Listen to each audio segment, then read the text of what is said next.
Türkiye seçim saati mailinde hemen her tarafta seçimlere hazırlık var. Bizler de elbette memleketin farklı köşelerine gidip seçim çalışmalarımızı yürütüyoruz. Zaten işte biraz önce anons araçlarının yaptığı gibi neredeyse seçim olduğu her an adeta milletimizin her bir ferdine hatırlatılıyor. Gündemde seçim var ama aslında bizim gündem maddelerimizden bir tanesi elbette seçim ama malumlarınız olduğu üzere 7 Ekim'den bu yana 5 aydır Filistin'de, Gazze'de devam eden bir katliam var, bir soykırım var, bir zulüm var. Daha doğrusu 5 aydır orada katlanarak artan bir zulüm var. Aslında o zulüm 100 yılı aşkındır. 107 yıl önce 1917 yılında İngilizler tarafından Filistin'in ve çevresinin işgal edilmesinden sonra oradaki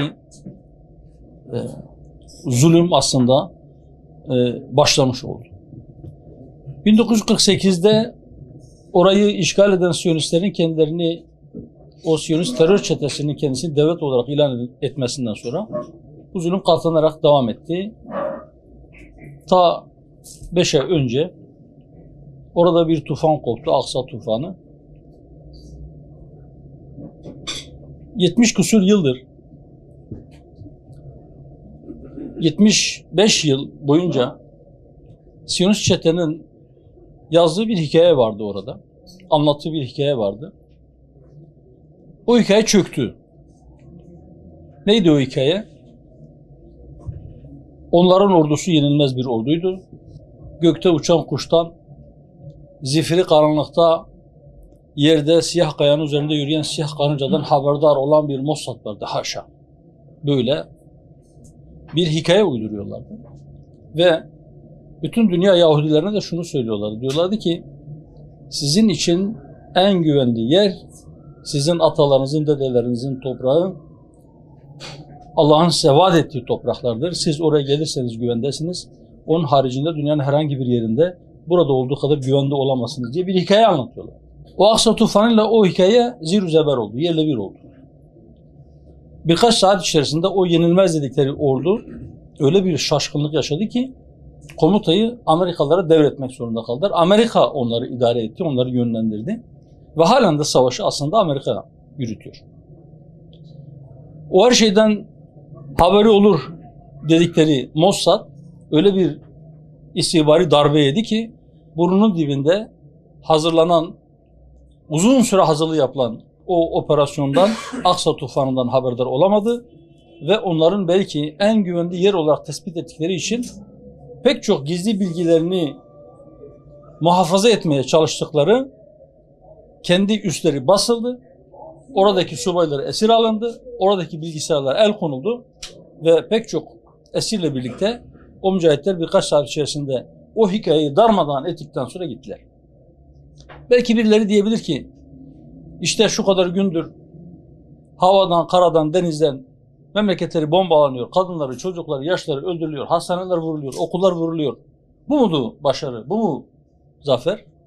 Evet, o hikayenin çökertilmesi başlı başına bir başarıydı. O hikaye çökertildi. Zaten o hikayenin çökmesinden itibaren onlar bu sefer hınçlarını savunmasız kadınlardan ve çocuklardan almak üzere tam 5 aydır vahşice bir katliam yürütüyorlar. Sadece bombalarla değil, ilaçsızlıktan ve açlıktan da ölümler başladı Gazze'de. Oradaki kardeşlerimiz kendi vatanlarını, kendi mukaddesatlarını, kendi değerlerini korumak adına her şeyi göze aldılar, ileriye atıldılar. Onlar üzerlerine düşeni yaptılar. Fakat bizler ümmet olarak maalesef bizler sınıfta kaldık. Bunu kabul edelim. Bizden gidip onlarla birlikte o topraklarda elimize silah alıp, omuza roket atar alıp onlarla birlikte Siyonist'e karşı savaşmamızı zaten bizden beklemiyor. Böyle bir beklentileri yok. Ama şunu söylüyorlar. Diyorlar ki hadi bizimle beraber savaşmanızı beklemiyoruz. Bize silah yardımında da, cephane yardımında da bulunamıyorsunuz. Peki o savunmasız kadın ve çocuklara su ve gıda ve ilaçla mı gönderemiyorsunuz? Orada insanların, yaralanan çocukların, kadınların kolları, bacakları anestezisiz, narkozsuz kesiliyor. Orada insanlar çok basit ilaçlarla, basit tedavi yöntemleriyle tedavi edilebilecek hastalıklardan dolayı, ilaçsızlıktan dolayı can veriyor, şehit oluyorlar. Birileri bizi ne ilgilendirir? Bizim orada ne işimiz var diyebilir. Biz de onlara zamanında söyledik, bir kez daha burada söyleyelim. O zaman şu sorunun da cevabını verin. Çanakkale şehitliğinde, mezar taşında Gazze'li falan kes, Halepli falan kes, Askalanlı falan kes, ya da Şamlı falan kes, ya da Kahireli falan kes, ya da Trabluslu falan kes yazıyor o mezar taşlarına bakıp. Bu adamların burada ne işi var diye hiç sordunuz mu? Sormadınız. Sormazsınız. İşte onların dedeleriyle bizim dedelerimiz orada birlikte Çanakkale geçilmesin diye beraber çarpıştılar, yan yana şehit düştüler. 100 sene önce aramızda hiçbir sınır yoktu. 100 küsur sene önce aynı sınırlar içerisinde, aynı idarenin altındaydık ve beraberdik. Hepsinden öte biz Müslümanız. Biz Allah'a inanan, onun için secde eden insanlarız.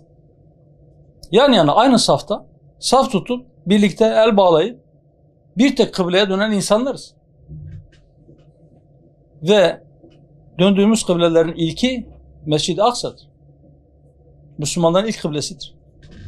Oradaki kardeşlerimizden birisiyle Aksa tufanının başlamasından sonra yapmış olduğumuz görüşmede şunu demişti o Filistinli Gazze'li kardeşimiz.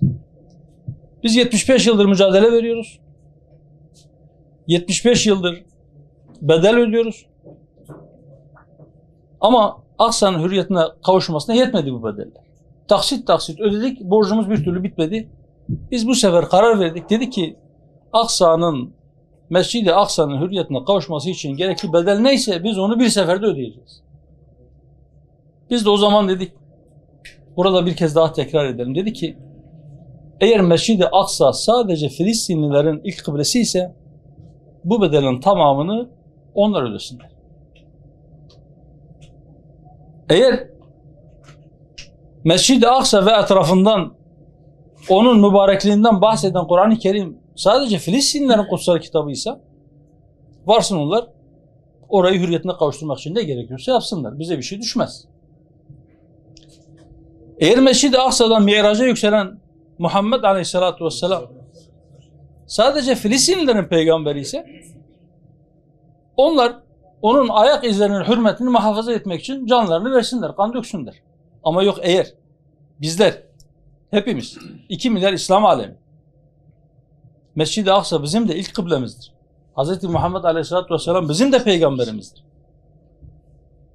Mescid-i Aksa'nın çevresinin mübarek kılındığından bahseden ayetleri de içeren Kur'an-ı Kerim bizim de kitabımızdır diyorsak, ki diyoruz hepimiz, o zaman oranın hürriyetine kavuşması için gereken bedeli biz de paylaşmak zorundayız. Biz de üzerimize düşeni yapmak zorundayız. Ve halen de aynı noktadayız. Ve orası bu zulümleri çekmeye devam ederken, orada kan akmaya devam ederken, orada bebekler, kadınlar üstelik açlıktan ölmeye başlamışken böyle hiçbir şey olmamış gibi sadece seçime yoğunlaşmak, sadece seçim konuşmak bizim vicdanımızın kaldırabileceği bir şey değil. Biz yapamıyoruz. O yüzden gittiğimiz yerlerde bizim gündemimizden bir tanesi mutlaka Gazze'dir. Ama sadece tek gündemimiz bu değildir. Ve biz bütün kardeşlerimize şunu hararetle söylüyoruz. Tavsiye ediyoruz. Diyoruz ki lütfen Allah rızası için. Sizin gündeminizde ayrı ayrı şeyler olabilir. Sizin çekinizin, senedinizin ödeme tarihi gelmiş olabilir. Sizin eşiniz, çocuğunuz hastalanmış olabilir. Sizin kendinizin, evladınızın bir imtihanı olabilir. Bir sınavı olabilir. Sizin bir seyahatiniz olabilir. Sizin bir düğününüz, derneğiniz olabilir. Fakat her ne yapacaksanız, sizin bir seçiminiz olabilir. Her ne yapacaksanız mutlaka Gazze'yi de gündeminizde tutun. Gündemden düşmesine izin vermeyin. Çünkü orada zulüm devam ediyor. Çünkü orada insanlar ölmeye hem de vahşi şekilde ölmeye devam ediyor. Gerçekten o derisi kemiğine yapışmış bir şekilde can veren kardeşlerimizin fotoğrafını görünce insan insanlığından utanıyor. Gerçekten utanılacak bir durum. O yüzden diyoruz ki unutturmayın.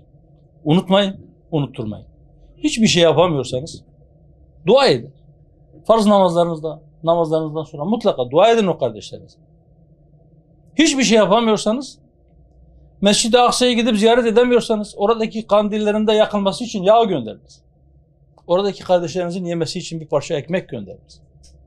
Bir şey su gönderin ya da onun karşılığını gönderin. Çağrı yaptık, dedi ki düğün yapacaklar. Düğün salonlarına vereceğiniz parayı oradaki kardeşlerinize gönderin. Hamdolsun pek çok kardeşimiz oraya vereceği parayı gönderdi. Bazı taze gelinlerimiz kendilerine takılan altınları komple oraya bağışladı, oradaki kardeşlerine gönderdi. Şunu unutmayın. Allah-u Teala Kur'an-ı Kerim pek çok yerinde cihattan bahsederken mallarıyla ve canlarıyla cihat eden müminlerden bahseder. Yani önce mal ile cihat, sonra can ile cihat. Oradaki kardeşlerimiz buradan mücahitlerin oraya gidip orada cihat etmesini değil, oradaki mücahitlere destek olunmasını, onların ihtiyaçlarının karşılanmasını istiyorlar. Bunu unutmayın diyoruz, unutturmayın diyoruz. Gittiğiniz her yerde, yaptığınız iş her ne olursa olsun, mutlaka bu sizin gündemlerinizden bir tanesi olsun. Biz de öncelikle seçim meselesine girmeden önce bunu burada bir kez daha hatırlatmayı bir vazife olarak bildik. Bir sorumluluk olarak bildik. Müslüman olarak bu hepimizin sorumluluğudur. Bundan sonra seçimlerle ilgili birkaç kelam edeceğim ve bu minval üzere sohbetimize devam edelim inşallah. Varsa sorularınız, onları da sözlerim bittikten sonra cevap vermeye çalışacağız inşallah. Evet, 31 Mart günü, yani şunun şurasında 3 haftadan biraz fazla bir şey kaldı. 23-24 gün sonra sandık kurulacak, önümüze gelecek. Bir seçim yapacağız. Bu seçimde 4 pusula önümüze gelecek. 4 pusulayı bize verecekler. Onları sandıklara atacağız. Birisi muhtarlık seçimi, mahallemizin muhtarını seçeceğiz. Birisi büyük şehirler için söylüyorum. İstanbul en büyük şehirlerimizden bir tanesi. Orada belediye meclis üyelerimizi, ilçe belediye başkan adaylarımızı ve büyükşehir belediye başkan adaylarından birini tercih edeceğiz. Biz de bu seçimde 81 vilayetin tamamında adaylarımızı çıkararak kendimiz, kendi logomuzla seçimlere girme konusunda bir karar aldık. Ve inşallah bu karardan sonra فَاِذَا عَزَمْتَ فَتَوَكَّلْ عَلَى اللّٰهِ sırrı mucibir dedi ki biz bu kararı istişareyle aldıktan sonra inşallah en başarılı sonucu almak için elden gelen bütün çabayı ortaya koyalım. İnşallah bu sonuç hem bizim için, hem milletimiz için, hem memleketimiz için hayırlı olur diye dua ediyoruz. Fakat şunun altını mutlaka çizilmesi lazım. Israrla çiziyoruz. Emin olunuz. Bizim ve aday gösterdiğimiz kardeşlerimizin hiçbirisinin davası makam, mevki, koltuk davası değildir. Biz sadece birisi, bizim arkadaşlarımızdan birisi gidip orada o sıfatı taşıyarak o koltukta otursun diye biz bu mücadeleyi vermiyoruz. Bizim derdimiz başka. Bizim bir derdimiz var. Biz toplumun gidişatını görüyoruz. Toplumu ifsad etmek için, özellikle kadın ve gençlik üzerinden toplumu ifsad etmek için şer odakları gece gündüz çalışıyorlar. Türkiye'de aile kurumu çatırdıyor. Türkiye'deki sosyal doku bozuluyor. Toplumun farklı kesimleri birbirine karşı düşmanmış gibi gösterilip tanıtılıp birbiriyle çatıştırılmaya, birbirleriyle vuruşturulmaya çalışılıyor. Ve bunlar yapılırken, yani hem toplum kutuplaştırılmaya çalışılırken, hem aile kurumu çökertilmeye çalışılırken, hem gençlik ifsad edilmeye çalışılırken, hem bizi biz yapan değerlerden bizim gelecek nesillerimiz uzaklaştırılmaya çalışılırken daha çok siyaset kullanılıyor. Sadece siyaset mi? Hayır. Sanatta kullanılıyor, edebiyatta kullanılıyor, eğitim araçları da kullanılıyor, medyada kullanılıyor. Ama bütün bunların belki en önemlisi ve bunlara yön verici pozisyonda olan siyasettir ve siyaset bu konuda toplumu yanlış yöne yönlendirme ve sevk etme konusunda çok ciddi bir araçtır ve çok etkili bir araçtır. Bunu kullanıldığını gördük ve biz de dedik ki inşallah biz eğer yapabilirsek biz bu şikayet ettiğimiz meselelerde çarkı doğru yönde çevirmek için, toplumun ifsadı değil, ıslahı için, gençliğin düşmanımıza değil, bize benzemesi için, ailenin yıkılıp dağılması değil, ayakta kalabilmesi için bir mücadele ortaya koyalım dedik. Bu mücadeleyi siyaset dışı yöntemlerle de zamanında sivil toplum kuruluşlarındaki çalışmalarımızı ortaya koymaya çalıştık. Onun pek bir etki doğuramadığını gördük.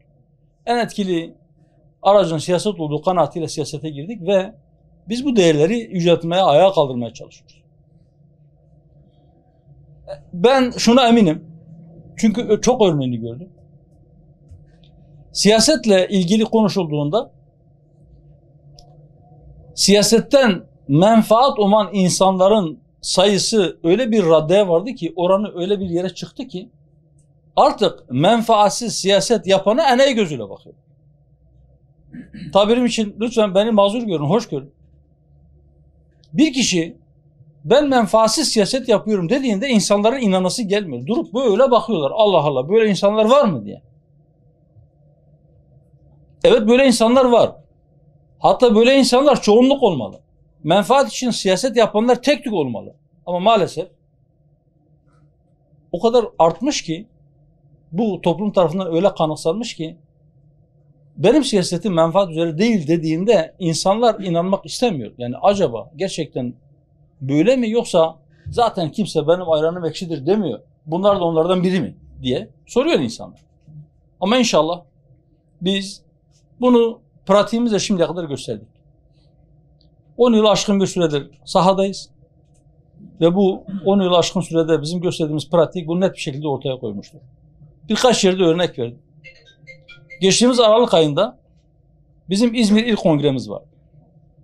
Bugüne kadar İl Başkanlığı koltuğunda 5 kardeşimiz oturmuştu. Birisi şehir dışına taşındığı için orada yoktu. Diğer 4'ü kongrede, salonda yan yana oturuyordu. Hepsi. Bunu kolay kolay başka partide göremezsiniz. Başkanlık koltuğundan kalkan orayı terk eder. Daha aşağıdaki bir koltukta oturmayı kendi nefsine yediremez. Bizim şimdi Genel İdare Kurulu üyemiz, kardeşimiz var. İlçe belediye başkan adayı. Hem de Taşra'daki küçük bir ilçe. Daha önce bu kardeşimiz genel başkan yardımcılığın görevinde bulundu. Oradan genel başkan yardımcısının yardımcısı oldu. Sonra il başkanı oldu. Daha önce de zaten kurucu il başkanımızdı. Ve şimdi küçük bir ilçenin belediye başkanı adayı. Hiç bunu gurur, onur meselesi ya da işte ben tenzil rütbeye uğradım gibi bir şahsi mesele olarak görmedi. Biz de hiçbirimiz görmedik. Arkadaşlarla istişare ettik. Bu ilçede en iyi sonucu kim alabilir ve o göreve layık olan kimdir diye istişare ettik. O isim çıktı. O da itirazsız gitti. Orada şimdi aslanlar gibi çalışmasını yürütüyor. Bunu başka yerde kolay kolay göremezsiniz. Ve inşallah biz pratiğimizde şimdiye kadar dedi ki, bir yerde memleketin menfaati, milletin maslahatı, öbür tarafta bizim şahsi ya da partisel menfaatlerimiz varsa biz her zaman kendi menfaatimizi milletin menfaatine kurban edeceğiz dedik ve ettik. Defalarca yaptık bunu. Bundan sonra da yaparız. Ve inşallah biz diyoruz ki bütün bunlar bizim davamızın bir koltuk davası, herhangi bir şahsı götürüp oraya oturtma davası olmadığının delilleri olarak bizim önümüzde duruyor. Evet, toplumda çok ciddi bir kayış, bizi biz yapan değerlerden uzaklaşma, bazen çok belirgin bir şekilde birileri hoyratça bunu yapıyor. Bazen de belki hissettirmeden, hani soğuk suyun içinde bir kurbağa koyup onun altına ateş yakma deneyinde olduğu gibi belki yavaş yavaş o suyu yavaş yavaş yükselterek bizi o suyun içerisinde haşlamaya çalışıyorlar. Bizi biz olmaktan çıkarıyorlar. Bizi biz olmaktan uzaklaştırıyorlar. Çok sefer bunun farkına da varmıyoruz. Buna, bu kötü gidişe bir dur demek ihtiyacını hissettik. Bu nedenle siyasete girdik ve inşallah gittikçe bu alanda sesimiz daha fazla yükseldikçe o konuda ifsat çalışması yapan insanların uykuları kaçmaya başladı. Onlar neyle karşı karşıya olduklarını biliyorlar. Ama belki bizim milletimiz henüz tam olarak bizi tanımamış, ne yapmaya çalıştığımızı bilmiyor, yeterince onlara ulaşamamışız.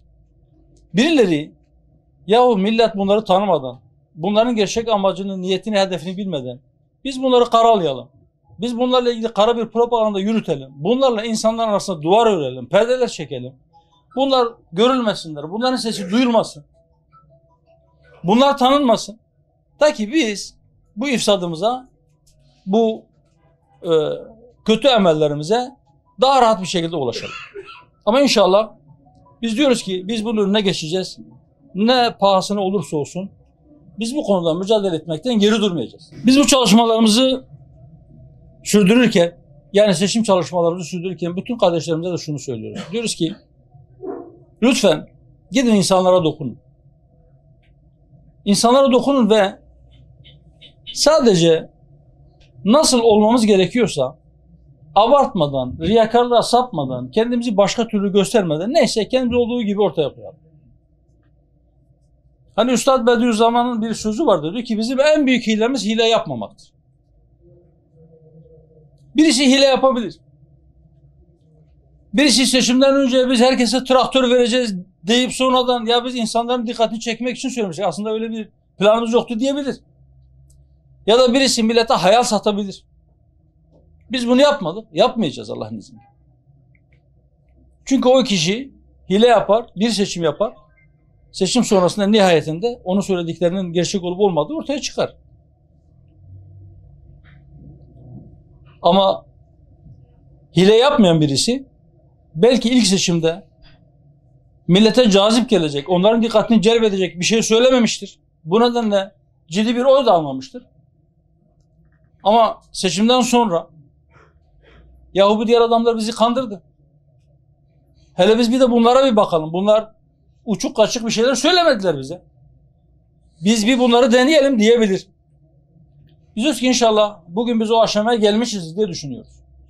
Biz bugüne kadar kimseyi kandırmadık. Kimseye yalan söylemedik. Hiç kimseye tutamayacağımız sözleri vermedik. Bundan sonra da inşallah biz vermeyeceğiz. Ve biz bütün vatandaşlara, bütün kardeşlerimize, bütün hemşerilerimize şunu söylüyoruz. Diyoruz ki eğer siz gidişata dair bir endişe sahibiyseniz, eğer siz siyasetin mevcut halinden şikayetçiyseniz buyurun bu sefer de Hüdapar'ı deneyin. Bu sefer Hüdapar değil. Biz şuna inanıyoruz. Eğer bir tek sefer Hüdapar deseniz ve gerçekten Hüdapar'ın siyasetteki pratiğini görürseniz bundan sonra hep Hüdapar diyeceksiniz. Biz ona inanıyoruz. İnşallah diyoruz ki biz bazı merhaleleri kat ettik. Daha önceki seçimlerde belki milletimizin çoğu bizi tanımıyordu. Belki şu anda da halen bizimle ilgili yapılan kara propagandaların etkisini tamamen kırabilmiş değiliz. Ama şuna bakın. Şuna dikkat edin. O kara propagandaları kim yapıyor? İmam-ı Şafii'ye atfedilen bir söz vardır. De ki fitne zamanında biz hak ehlini nasıl bileceğiz? Düşman oklarını takip edilmiş. Şimdi kim bu milletin değerlerine, kim bu milletin inancına, kim bu milletin örfüne, tarihine düşmanlık yapıyorsa onların hepsinin okları bize dönmüş. Hatta birileri diyor ki bu seçim bizimle Hüdapar arasında olacak. Yani gören de zannedecek ki gerçekten Hüdapar belki memleketin belediyelerinin yarısını kazanacak. İnşallah öyle olur. Memleket rahata erer. Memleket inşallah gerçek bir hizmetle ve dürüst bir yönetimle tanışır. İnşallah öyle olur. Ama biz diyoruz ki inşallah biz seçime girdiğimiz yerlerde ciddi bir varlık ortaya koyacağız ve inşallah bazı belediyeler de alacağız. Ama belediye alamadığımız yerlerde de şunu bütün kardeşlerime ısrarla söylemek istiyorum. Bakınız diyorum ki eğer sizin hangi ilçede yaşıyor olursanız olun, hangi ilde yaşıyor olursanız olun, sizin belediyenizde, sizin belediyenizin meclisinde bir veya birkaç tane Hüdaparlı olursa Allah'ın izniyle o belediyede sizin malınızı artık hiç kimse yemeye ya da çarçur etmeye kalkamayacak. Yola çıktığımız günden beri bir şey söyledik. Dedi ki bizim ölçümüz İslam'dır. Biz iki dünyalı insanlarız. Biz bu hayattan sonra bir hayatın olduğuna ve oraya giderken bu hayatta yaptığımız her şeyin hesabını vereceğimize inanıyoruz. Biz kendi dünyamız için bile ahiretimizi feda etmeyiz. Kaldı ki başkasının dünyası için ahiretimizi asla feda etmeyiz. Ve sahip olduğumuz değerler, inandığımız değerler, hayatımıza tatbik etmeye çalıştığımız değerler bize şu dersi veriyor. Allah-u Teala Kur'an-ı Kerim'de Yusuf suresinde Hazreti Yusuf'un ve kardeşlerinin kıssasında bizler için mühim dersler olduğunu bize ihtar ediyor. Ve bu kıssanın kıssaların en güzeli olduğunu söylüyor. Gerçekten de Hazreti Yusuf'un hayatı çocukluğundan ta vefatına kadar. Babasının yanında çok değerli bir evlat iken kardeşlerinin ihanetine uğramasından, köle olarak satılmasından, Mısır'a gidip iftiraya uğrayıp zindana düşmesinden, daha sonra oradan çıkıp Mısır'ın azizi makamına gelmesinden ve sonra kardeşlerinin de etrafına toplanmasından bahseder.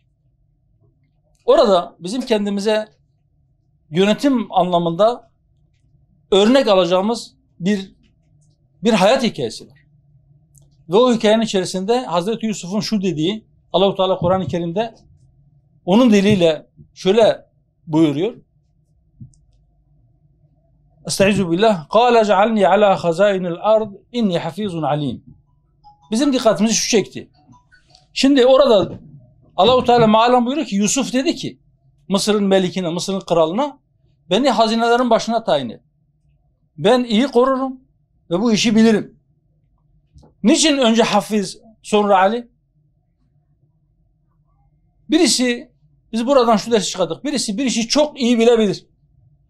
Ama onu korumak gibi bir niyeti yoksa, o çok iyi bildiği bir işi öbür tarafta hesabını vereceği bir emanet olarak görmezse, çok iyi bildiği için öyle ilginç yöntemlerle milletin malını çarçur edip cebine indirebilir ki ruhunuz bile duymaz.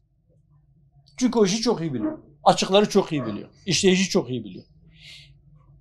Ama eğer onu koruma niyeti varsa, eğer öte tarafta bunun hesabını vereceği bilinci varsa, bilmek ondan sonra gelir. Şimdi siz bir başkan seçerseniz ya da bir meclis üyesi seçerseniz, o kişi öncelikle milletin malını bir emanet olarak bilecek, onu koruyacak.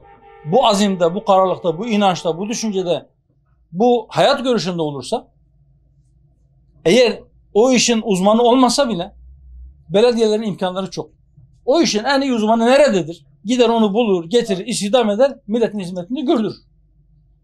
Ama eğer koruma gibi bir niyet yoksa, zaten ben bu işi bilirim diyorsa, o zaman milletin malı çarçur olur. Bugün belediyelerimizin pek çoğunun borç batağında yüzmesi kendiliğinden değildir. Boşuna değildir. Bunun pek çok sebebi vardır ama uzun uzadıya oraya girip sizlerin başını çok ağrıtmayın.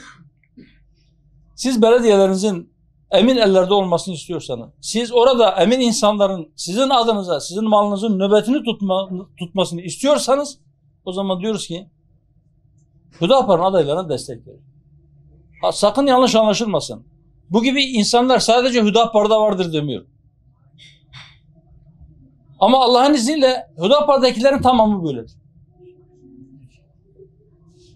Mutlaka diğer partilerde çok iyi insanlar, tam dediğim şekilde bunu korumayı kendisine vazife edilmiş, bunu bu şekilde kabul eden insanlar vardır. Biz toptancı değiliz. Biz partici de değiliz. Ama biz diyoruz ki yönetim anlayışı değişmeli. Yönetecek kişi önce milletin malını kendi malından daha iyi koruma kararlılığında olmalı. Bu şuurda olmalı. Bu bilinçli olmalı. Ondan sonrası kendiliğinden gelir zaten. Her konunun uzmanı hiç kimse yoktur. Hiç kimse yoktur ki devletin bütün işleyişiyle ilgili ama aynı zamanda iktisatla ilgili, aynı zamanda sağlıkla ilgili, aynı zamanda hukukla ilgili, aynı zamanda tarımla ilgili işin uzmanı olsun. Böyle birisi yok dünyada. Ama iyi bir yönetici, iyi bir idareci, görev dağılımını iyi yapıp onları iyi kontrol eden, iyi takip eden birisi, bu konuların hiçbirisinin uzmanı olmasa da her bir konunun uzmanını istihdam ederek bu işi çok güzel yürütebilir. Uzun lafın kısası. Önümüzde bir seçim var. 31 Mart'ta. Önümüzdeki 5 yıl boyunca mahallemizi, ilçemizi ve ilimizi yönetecek idareciler seçeceğiz. Malımızı teslim edeceğiz. Herkes, şöyle bir iş yerinin sahibi olan herhangi birisi, bu iş yerinin kasasına herhangi bir kişi yerleştirmez. Mutlaka malını korumak için güvendiği birisine o işi verir. Kasayı güvendiği birisine teslim eder. O iş yerinin idaresini ya da orada çalışan personelin idaresini güvendiği bir adama teslim eder. Biz kendi malımıza gösterdiğimiz bu ihtimamı kendi şehrimize de gösterelim. Allah hepinizden razı olsun. Biz inşallah diyoruz ki eğer Rabbim lütfeder, milletimiz teveccüh gösterir, bizim adaylarımız seçilirse biz layıkıyla milletin malını koruyacağız. Olur ki beşeriz. Hiçbirimizin garantisi yok. Hepimiz nefis taşıyoruz. Olur ki bu aday olarak gösterdiklerimizden seçilenler dünya malına veya makamına tamah edip yanlış bir yola saparsa size söz, asla ve asla biz onun yaptıklarının üzerini örtmeye kalkışmayacağız. Kim olursa olsun. Elini milletin malına uzatırsa millet onun elini kesmeden biz o eli keseceğiz Allah'ın izniyle. Biz bizdendir diye hiç kimsenin hırsızlığına göz yummayacağız. Biz hiçbir kardeşimizin millete tepeden bakmasına da izin vermeyeceğiz. Yaptığı anda herkesten önce gereğini biz yapacağız. Bu teminatla bütün kardeşlerime söylüyorum. Ve şunu hatırlatıyorum. Bunu söylüyoruz ama şimdi burada bu salonda sınırlı sayıda birkaç kardeşimize sesleniyoruz. Televizyonların ekranları bize açık değil yeterince. Biz öbürleri gibi her gün televizyonlara çıkıp bunları anlatamıyoruz. Bizim her tarafa uzun uzadıya reklam verecek maddi kaynaklarımız da yok. Ama şunu da biliyoruz. Gittiğimiz yerlerde hatırlatıyoruz. Diyoruz ki bakınız. Allah Resulü Aleyhisselatü Vesselam veda haccında Arafat'ta hutbe okurken orada 100.000'i aşkın mümin vardı. Ve o gün mikrofon yoktu. Şimdi burada 50-60 kişi toplanmışız. Mikrofon getirdiler. Acaba sesimizi duyurabiliyor muyuz? Eğer duyurmuyorsa mikrofonla konuşalım. 100.000'i aşkın mümine hitap etti. O gün kamera da yoktu, teyip de yoktu. Ellerinde kağıt kalemle bekleyen Allah Resulü ne dedi diye hele ben not alayım gelecek nesillere aktarayım diye yazan da yoktu. Ama o veda hutbesi bize kadar ulaştı değil mi? Nasıl ulaştı? Orada duyanlar orada bulunmayanlara bunu aktardı. Biz de kardeşlerimizden şunu istirham ediyoruz, şunu rica ediyoruz. Eğer bu söylediklerimizin doğru ve değerli olduğuna inanıyorsanız, eğer bizim samimiyetimize inanıyorsanız, lütfen bizden ne gördüyseniz hiç abartmadan, hiçbir şey ilave etmeden ama eksiltmeden de yapabildiğiniz kadar siz de kendi çevrenize aktarın. Kendi çevrenize aktarırken Allah için bizde olmayan şeyleri bizde varmış gibi söylemeyin. Olumlu manada da bunu yapmayın. Biz neysek olduğumuz gibi insanlarımız bizi tanısın ve bu halimizle bize destek verecekse versin. Bizi olduğumuzun çok çok üstünde bir yerde bir makamda zannedip, zan ile hareket edip bize destek vermelerini istemiyoruz. Sonra o kandırılmışlık duygusuyla belki bize düşman olacaklar. Biz onu istemiyoruz. Neyse oyuz. Sizin gibi, herkes gibi iki ayağı üzerinde yürüyen, iki kulağı, iki gözü olan ölümlü, aciz insanlarız. Pek çok kusurumuz var, eksiğimiz var. Ama biz diyoruz ki bizim alamet-i farikamız inşallah bizim dürüstlüğümüzdür. Herkes bunu söyler. Dürüstlük edebiyatı yapabilir. Doğru. Biz de eğer size edebiyat yapıyor gibi görünüyorsa bir şey yapmanıza gerek yok. Hiçbir talebimiz de yok. Ama eğer samimiyetimize inanıyorsanız lütfen yardımcı olun bu işe. Siyaset temizlenebilir. Siyaset tertemiz yapılabilir. Siyaset millet için yapılabilir. Siyaset mevki ve makam sevdasından, servet ve şehvet peşinde koşmaktan çok uzakta yapılabilir. Bu mümkündür. Biz bunu pratik olarak şimdiye kadar yapabildiğimiz kadar gösterdik. İnşallah bundan sonra da daha büyük çapta pratik olarak göstermek istiyoruz. Bu bir ihtiyaçtır diyorsanız siz de elinizi taşın altına koyun. Biz bunu arıyoruz diyorsanız gelin beraber arkamızdan yürüyün demiyoruz. Bakınız. Gelin beraber yan yana omuz omuza birlikte yürüyelim diyoruz. Şu yükü beraber kaldıralım diyoruz.